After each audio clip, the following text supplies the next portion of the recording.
Ayan na guys, ang aming finished products ng barbecue fruits. Ayan.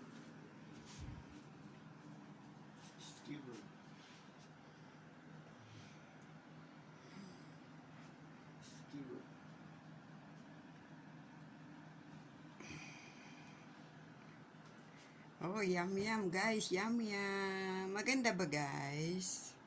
Ayan.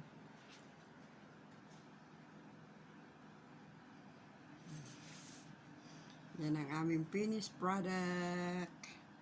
Imbis na hotdog, marshmallow, ayan. At imbis na fruit salad na lang, marami pang pa-etching yung aking ang panganay na alaga.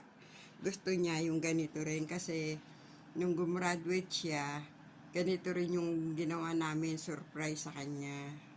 So, ginaya niya doon sa kanya kapatid na sumunod na nag-graduate sa Amerika ng magna cum laude. Ayan. Simple. Ayan. Simple lang yan. Yan ang gusto niya. Ito pa, may extra pa. Ayan.